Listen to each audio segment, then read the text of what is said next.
Hello, whoever's in here. Oh, where's the chat? How do I get that to work? It's been a while since I went live using the. Hey, how's it going, Anthony? Cornwall, England, eh? Getting lots of rain out there. This greened up real nice. This was all brown. This is the second or third time we cut the grass here only. Hey, how's it going, Darren? How are you doing, buddy?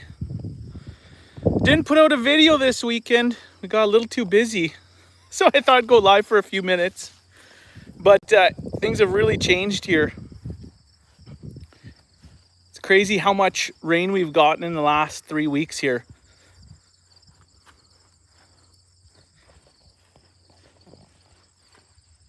It's greened right up.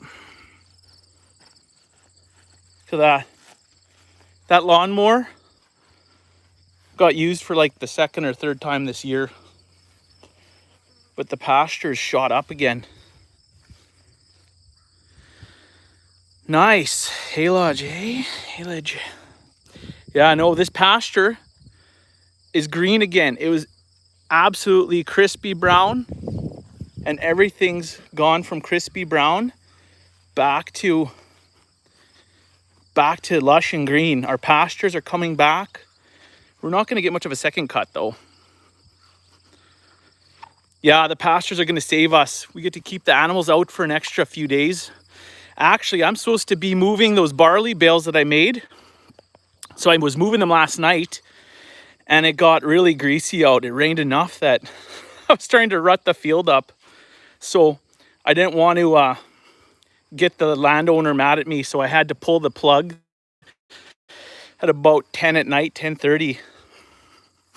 Yeah, I know. This is crazy. Isn't it unbelievable? This is like, I can't believe this came back. It was so dead. How's it going, Ricky boy? Man, I should have a beer. It's lunch already, right? Yeah, I didn't throw out a video this weekend. I was really busy. And my grandmother hit my 100-year-old grandmother, 100.5 years of age, passed away. And yeah, it kept us pretty busy all week and kind of getting back to normal now. But look at that, eh? Green. The grass grew in. We might get a second cut yet, people. Might get a second cut. Well, if it's 7 p.m. there, then I should have a beer, right? 7 p.m. somewhere. No, I want just to pop in and say hi to everyone. I'm going to be working on my garage today. It's the first day I've had a chance to actually do something. It's going to be nice. I get to clean up the garage, organize it a little bit from all the crazy repairs I had to do and fighting with my baler. Went through every bearing this year. It turned so much that the bearings were just, I guess, overworked. But yeah, no, it's been a hectic week. So what can I say? I'm working on, hey, for any of you guys, you crop guys, you seed guys, the alfalfa's shooting back here actually too. It's pretty crazy. But what was I gonna do here? I don't know how to get the comments to stay on here. I got a different phone I'm using, so. But hey, get this. Rather than ripping up land this year, I've come to the determination that I want to get a no-till drill. And I want to touch base with you guys. Who's used a no-till drill? Has anyone used a zero-till drill and just drilled seed grass into the fields? Because I don't want to rip up my land and have another drought. Click live chat, eh? How the heck do I do that? Oh, thank you very much there, Ricky boy. Ricky boy, saved the day. Look at that, eh? I can see it now. Well, I'd give you a beer. I can mail you one out to Minnesota.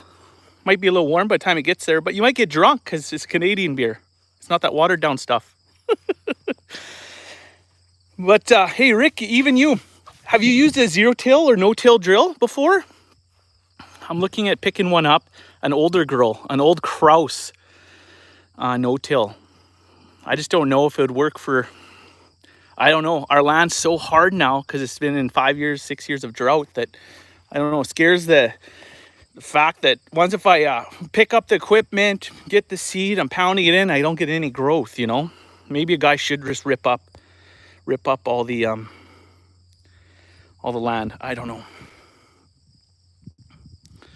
Sassy Massey, do you guys get any rain out your way? We got, I bet you, we had to have gotten 5.5 between, let's say between 5 and 6 inches in the last 3 weeks. And it's, you can't tell, but it's, the pastures grew back and the alfalfa is growing back really good.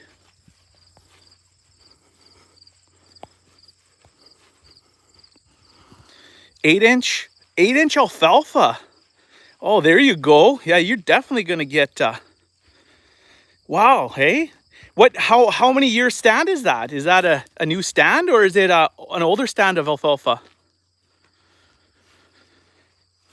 Well, yeah, we have lots of rocks too. That's why.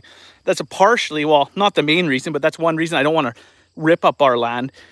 I'm just worried about if I rip it up now in a drought, and then we have another bad year, I'm going to dry it right up to nothing. I'll have nothing next year.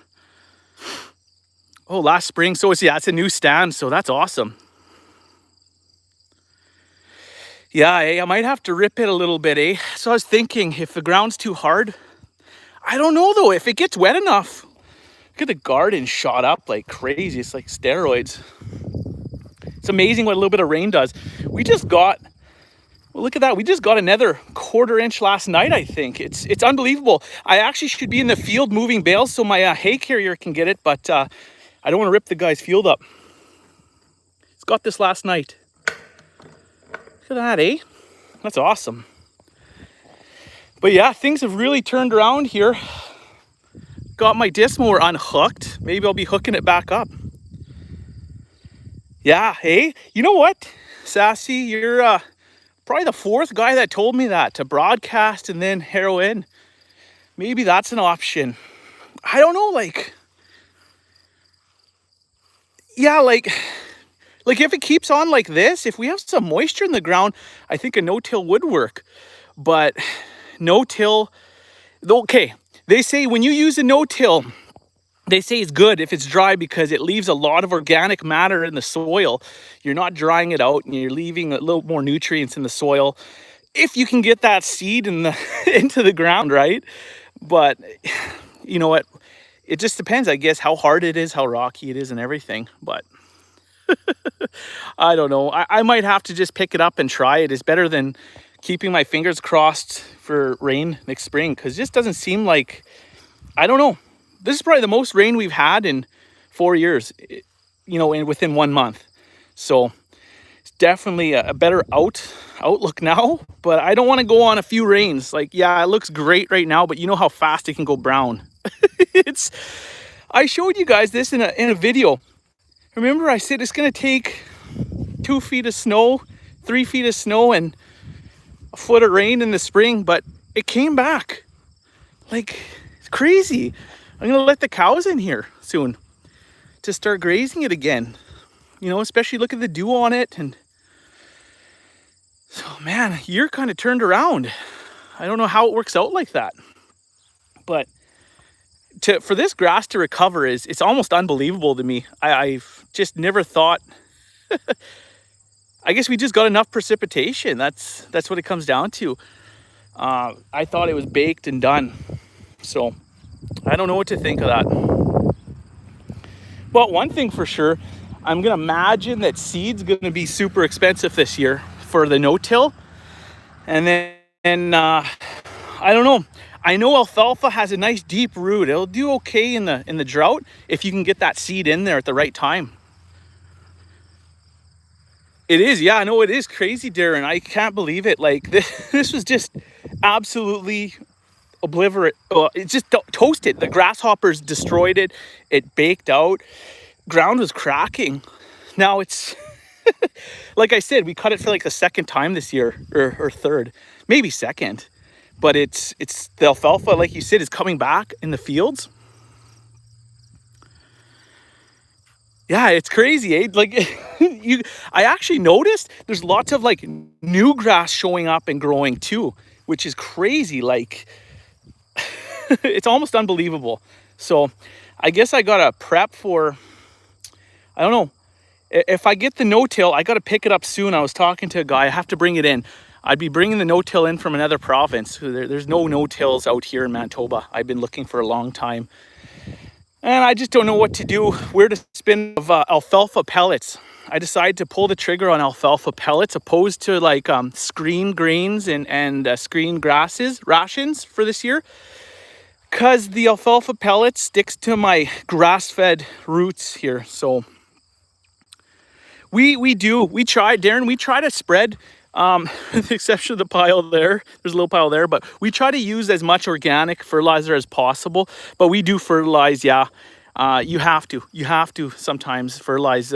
For the last couple of years, though, it's really not paid off, especially with fertilizer being, well, last I checked, was almost 1,700. Was it? No, how much was it? Something like, it was crazy. It was just unbelievable amount. I think it was 1,680 a ton. So, you know what? This year we didn't fertilize just because we didn't get any rain. So if I would have dumped down, $8,000 worth of fertilizer or whatever, I don't think you would never got your payoff from it. There's just no bales. Really all year we picked up from our land under 300 bales. It's just crazy the amount of money it cost. Those bales cost a lot of money. We had someone going on the hay rake, going on the disc mower, 3 tractors going, and you have under 300 bales, which is unheard of. It's just unbelievable this year. Well, yeah, like yeah, like this year we couldn't even fertilize though. Like there was no rain, so we didn't even get a chance to put fertilizer down. But I'm gonna have to. I think I'm gonna do it this fall if it kind of trends like this. I'm gonna have to put money out for that. But I'm gonna have to dig to the bottom of the piggy bank because we got enough money we're spending on feed this year. So it's gonna be a very expensive year for us out here, that's for sure. And I got a call from someone that has 500 acres of standing corn that he said he'd be willing to negotiate with me. Yes, you know what, Darren? I'm gonna in the next video, I'm gonna take you guys out to the pastures that you guys saw that were like so damn scary. We're gonna go check those out. You're not gonna believe the dugouts and the ponds and marshes. It's crazy. The next video I'll show you. It's crazy how much it's come back. I'm not hauling water for the last couple weeks, so that is awesome. And I have checked; they have lots of clean water now. So unless it gets real stupid out again, I think we'll be okay. But they're not going to be staying out on pasture past freeze up this year because there will be no water to open. Like the water's not deep enough that you can chip through it or break a hole for them to drink from. But things are definitely looking a lot better. Really getting a lot more optimistic because I'm telling you, out here, it was really getting to everyone's mind, everyone's head here, that it was depressing. You're just battling grasshoppers, heat, drought, just everything you could think of. Now this year we're gonna be all battling with nitrates and because everyone's gonna be feeding their animals whatever they get their hands on. So hey, if you are in Manitoba or Saskatchewan, whatever, I do have a good lead on alfalfa pellet provider. They're dehydrated 17% protein alfalfa pellets. They've been really good to deal with. I secured mine a while back because I kind of figured I was planning for a really bad year. So I think I'm still paying pretty good for them though. I think they're gonna be about $3.70. Hey, how you doing, buddy? You guys getting lots of rain out there? But yeah, no, it's the pellets will be good. So what we're gonna do is, we figured it out. We have enough hay. Yeah, it's crazy. Plants, you know what? Animals are tough. Cattle are tough. But I'm telling you, these plants are bloody tough. It's, I don't know, to be baked for all summer with no rain and destroyed by grasshoppers and to come back. Yeah, no, those, I hope the crickets ate a lot of grasshopper eggs, because, man, yeah, Shane, you know what, buddy? How's it going there, dude? The corn isn't that close. It's probably about, well, I know kilometers. I'm not sure what it'd be miles, but it's about 60 miles from us. So it's pretty far. I talked to a guy about custom baling it for me. So I'd have to get it swathed down. Yeah, everything's kind of coming back, eh? But I was thinking of getting the corn swathed down. And I had a guy that makes big squares. And he's got like a really fancy baler, big square baler that chops. It's a rotary chopper on it. It chops it, and then it wraps it with silage, boots out the back. Hey, how's it going, Ryan? But yeah, no, I did look into that, and I think it'd be probably around, I don't know, 18 to 20 bucks a bale to get them to bale it up and to wrap it, and it boots it out the back. But then you need the special clamps, and 500 acres of corn, that's a hell of a lot of feed. Like that's a lot of feed. So, you know, even if you were to silage it in a pile, which you probably wouldn't be able to, because the guy probably wants it off his field, it probably, for it to make sense, you'd have to silage it in a big pile, leave it there so it compacts, and then you can haul more with big trucks, right? Once it settles. Because fresh from that distance, you're going to be doing a lot of trips. Shane probably can attest to that. He's always hauling their silage. Yeah. 40 miles, give or take, eh? Yeah. Like this is about 100 kilometers from us, so it'd be a fair haul. So I think I can get by with what we have now. Hey, Rocky. Rocky. Hey, Rockin' Robbie. Congrats. Congrats there, big man. Weston's freaking mint, buddy. That's exciting, eh? Let the sleepless nights start. Let the sleepless nights start, my friend. Or you know what? Maybe you'll be a lucky guy. Kiddo sleeps through the night. I haven't been lucky yet. But yeah, no, the corn, I got really excited when I got that phone call. Actually, we have a family member that works for the farmer that has it. And he said it's about 4 to 5 feet high. So, 4 feet high corn can be baled up probably.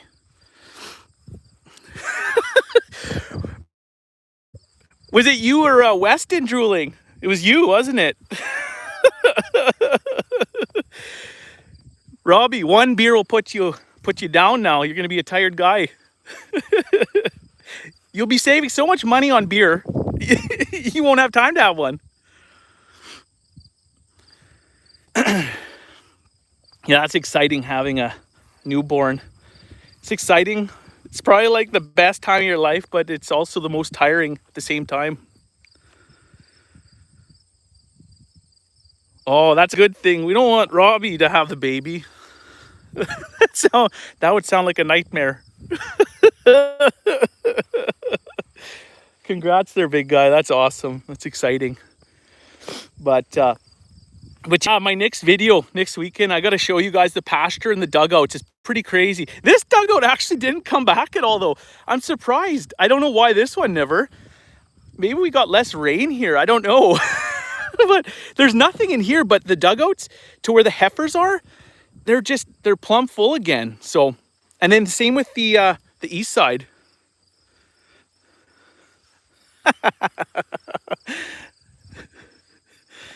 Milk drunk, eh? Oh my God, that's funny. But yeah, it's going to be an expensive year this year. Holy man, I'm not looking forward to all the bills coming in here in the next month and a half. Hopefully cattle prices are all right next year. But we do sell some meat, so that helps out a little bit. But I hope it stabilizes. It sounds like they're going to be shutting Manitoba down a little bit more. Now we got to put masks back on, even if you're double vaccinated. So yeah, Shane, it's such a relief, man. it's given us it's given a lot of us out here perspective. Gave us some drive to push off around, and no rain's coming. I can't believe it rained as much. Like I said, it's probably between 5 and 6 inches over the last 3 weeks here, so that's fantastic. But no, it's pretty exciting. I thought I'd just throw up a quick little live video. I didn't have time for a video this weekend, but next one, I already got the next weekend started, so we'll definitely see you next weekend. I don't do many lives because I don't know, I'm not too good at them. I try my best. Look at this. I could probably bale this up, eh? This could be about a quarter bale. Should feed the cattle for about an hour.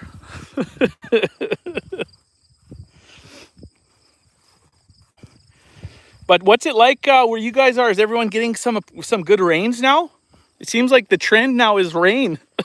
Unless, I don't know if North Dakota's getting it or the drought parts of Saskatchewan. I hope they're getting something.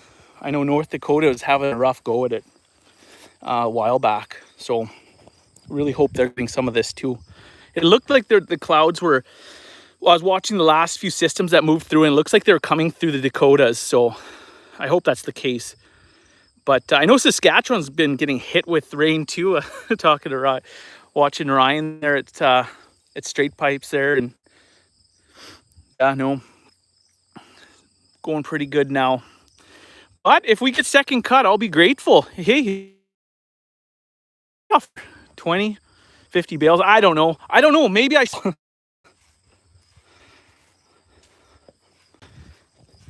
Too much rain? That's okay. You can live with too much rain. Well, no, actually, that can be just as bad as too little rain almost. But at least you could silage, right? If you had to get the hay off, you can wrap, and yeah, there are ways of getting it off if you can drive in the field. I got to go move my other bales so I can get those barley bales back in a timely manner, because as soon as it dries up, the guy's going to want to rip up his field for sure. So that barley feed looks like it's a smooth beard, so I'll luckily be able to feed it up to my cattle. Hopefully I don't get mouth issues, throat issues with abscesses or anything, but I shouldn't. It seems smooth to me. I did bale it probably at 19% moisture, so it should be okay. I don't know.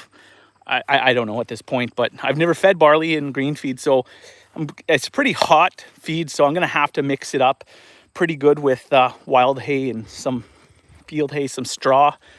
They're going to be getting a witch's brew all summer, that's for sure. But that barley's only going to go to the cattle, the breeding stock. We got to, because we do sell some grass-fed beef, we have to make sure all our hay, our wild hay, our tame hay, and the alfalfa goes to the backgrounding, the calves, so the feedlot calves. So they're gonna probably eat majority of the good hay this year. Yeah, no kidding. Well, right here, the guys that are harvesting, yeah, it's pretty greasy out there. It's not good. We got a lot of bad crops out here too. Like the crops are really hit or miss. But there's some nice like bean crops and pea crops and stuff. So, but I know the seed guys aren't having the best year either, obviously. But yeah, I got to go have a shop day. I get to finally clean my shop up. Thank God. It's a mess. I was talking about my baler. That baler, every bearing went on it this year. I think I've replaced every bearing in the last 2 years on that bloody thing. So, but yeah, it's nice and green here. Can't wait to show you guys the dugouts and stuff. No, we should be good, Darren. And now that we have the pastures coming back a little bit, I just got to finish a few of my field fences, and we'll be moving them into new fields because we are grazing our fields this year. And no, we should be okay. So luckily we secured enough feed that we don't have to sell off any more cattle. So we're going to maintain our numbers. And with the no-till, if I properly do it, I don't know nothing about no-till drills. If I can get the no-till drill on the farm here, I have to put new, what do they call them? Not cutting disc, coulters.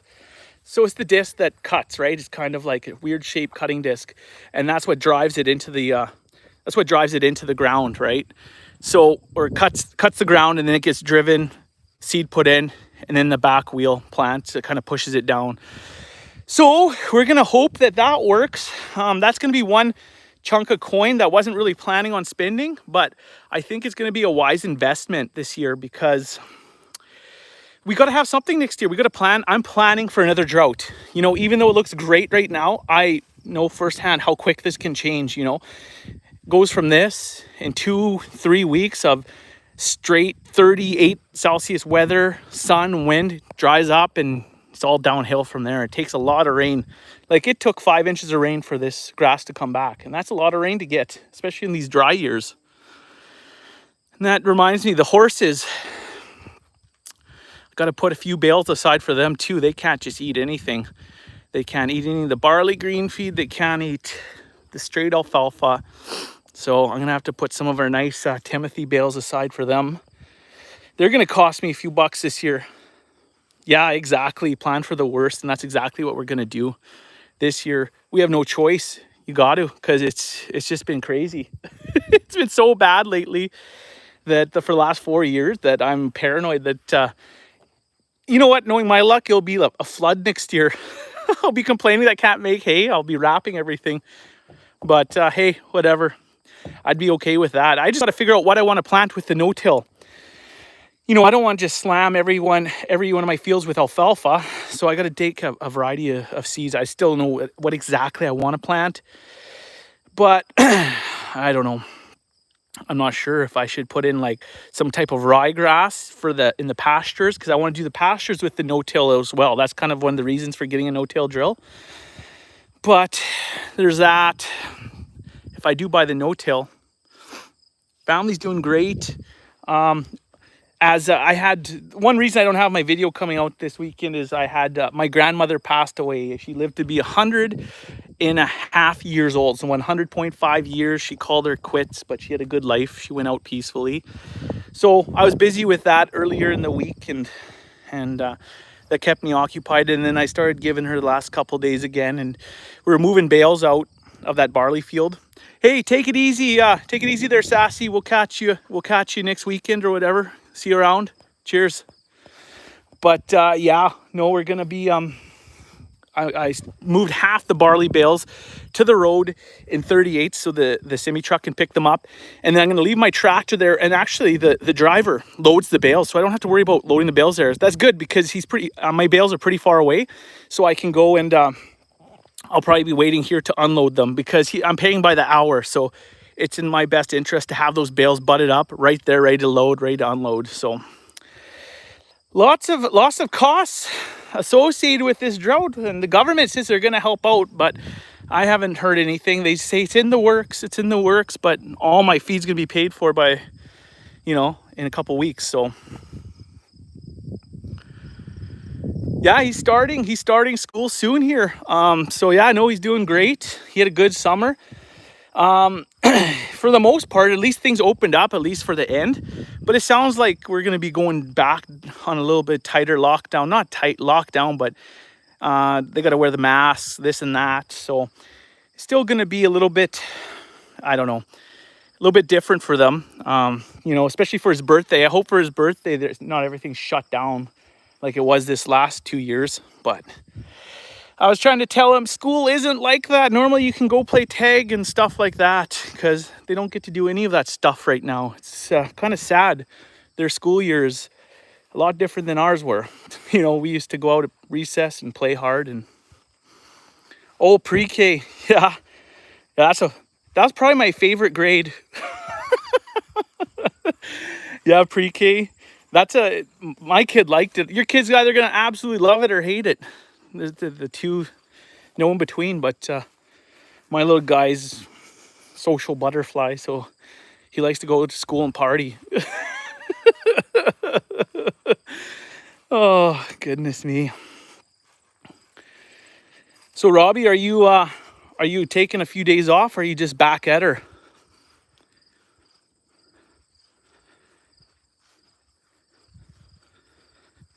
Have to learn to listen. What are you talking about? I still don't listen. I just pretend to. Ask my wife. I'm not lying. Well, ladies and gentlemen, I think I should get going here. I got to go organize my horrible, horrible workshop that I've been wanting to clean up for the last month. I haven't had time. And then, yeah, I don't know. It's almost time for me to write some checks for, yeah, take her easy there, Rock and Robbie. Congrats, and we'll chat later. But I hope the weather's good wherever you are. This is nice. I'm not complaining about this at all. We really needed this. And it's going to allow me to keep my cattle out till, you know, hopefully late September. If it keeps on like this, today it's really humid. It's warm. So, hey, how's it going, Robert? Long time. I haven't talked to you for a while. But yeah, no, this is really great. This is great. Just to see the green is just overwhelmingly, it's just awesome. Oh, South Dakota, you got 7. That's great. That's fantastic. What about North Dakota? Did North Dakota get any rains? They were hurting there too.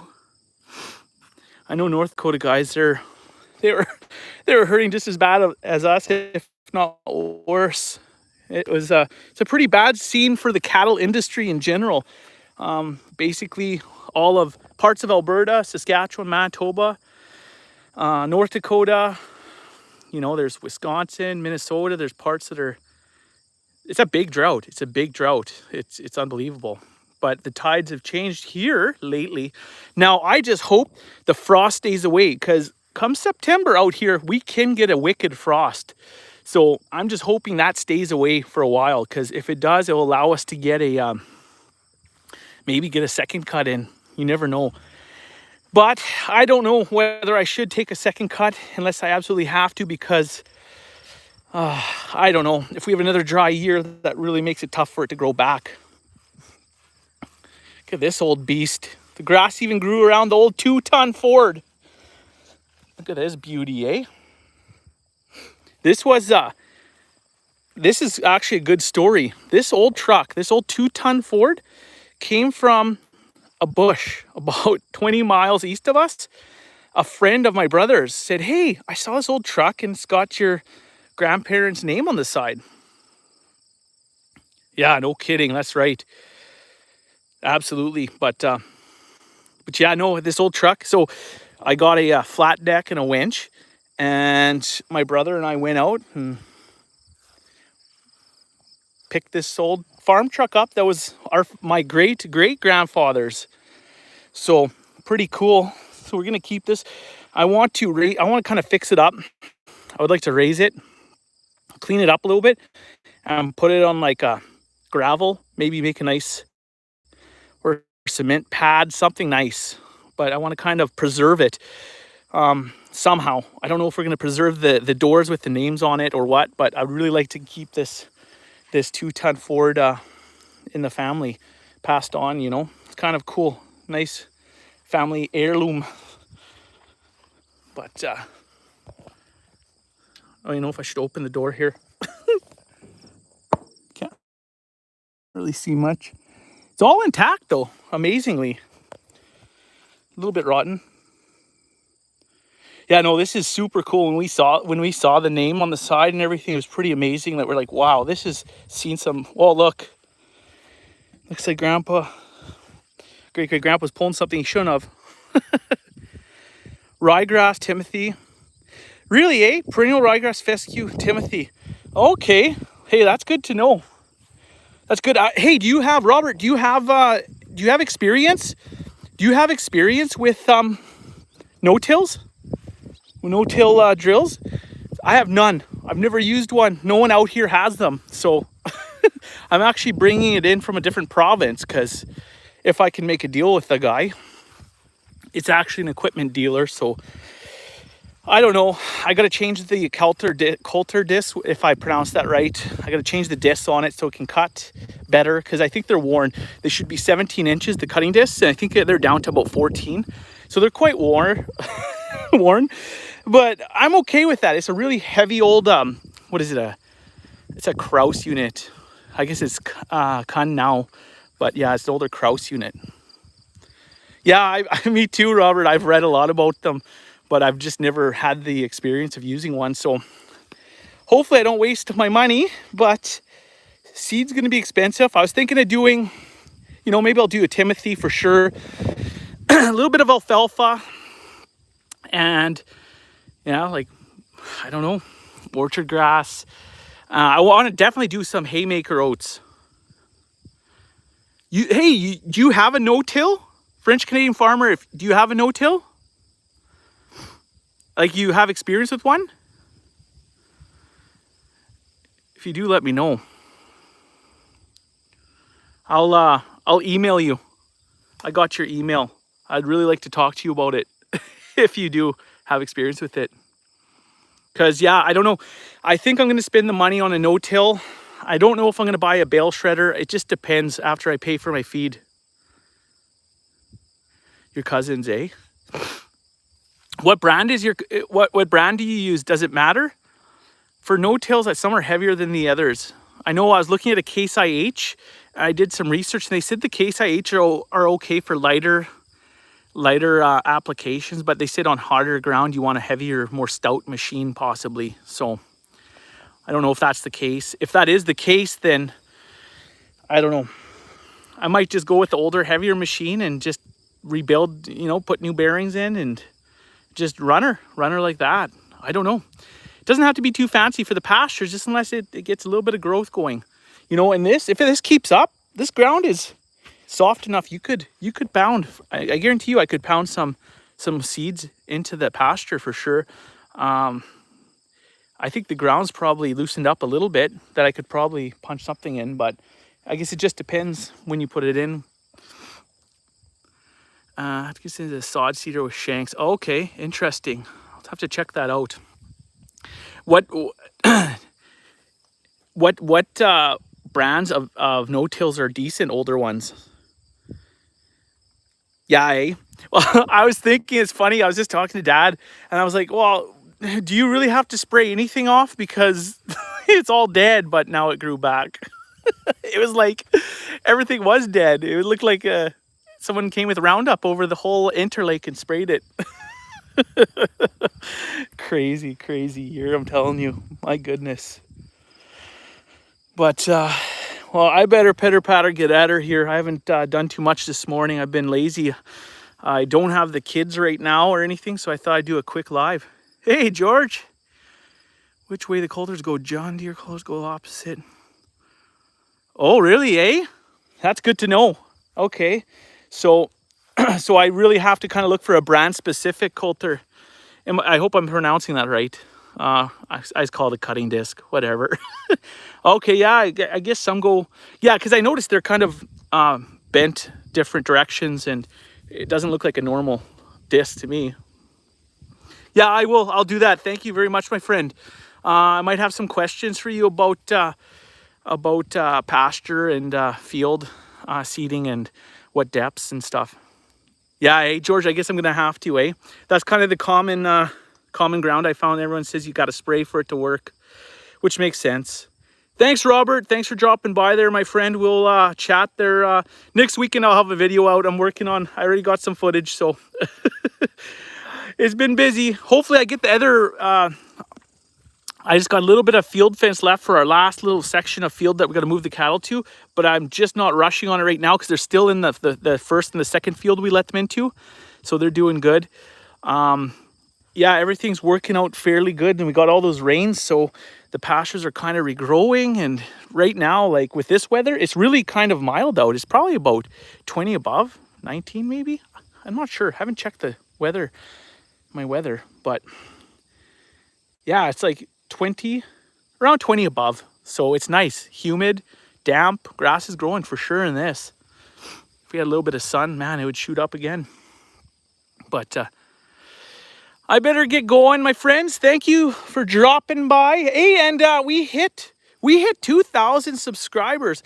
I want to thank you all. We hit 2,000 plus subscribers. So it's I just checked this morning, we're at 2,040. So thank you.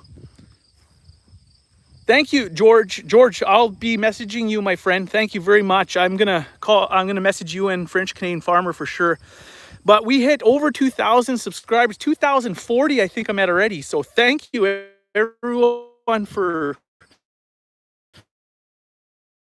sticking by and watching all my ugly, good, maybe some good videos, hopefully.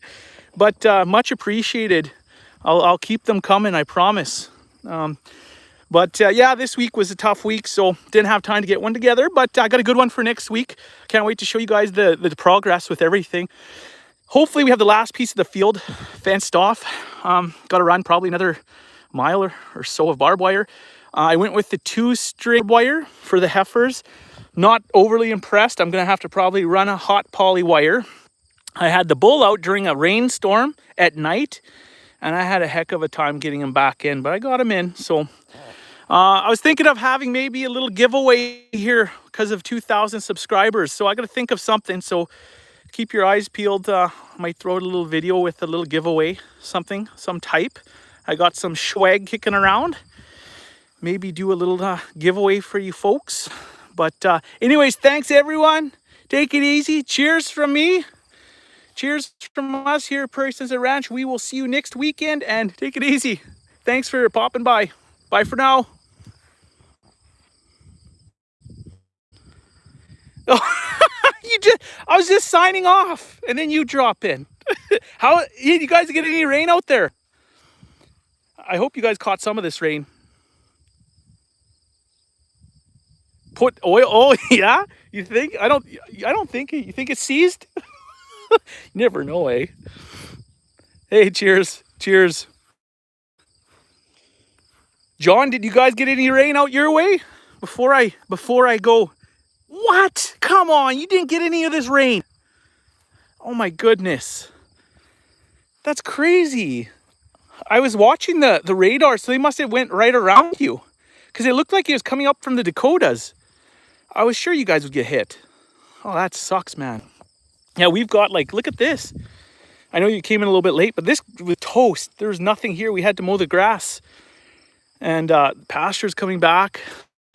So, oh man, that sucks. I wish you guys would have got some of this rain we got. Got about between 5 and 6 inches over the last 3 weeks here. So I can't complain about that. Dugouts are filling up again. Hope it keeps up, I guess.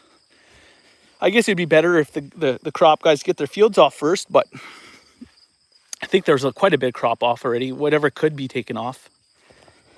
But there's some poor looking crops around this year, that's for sure. But anyways, take her easy, everyone. Cheers. We'll catch you in the flippy flop. Bye for now.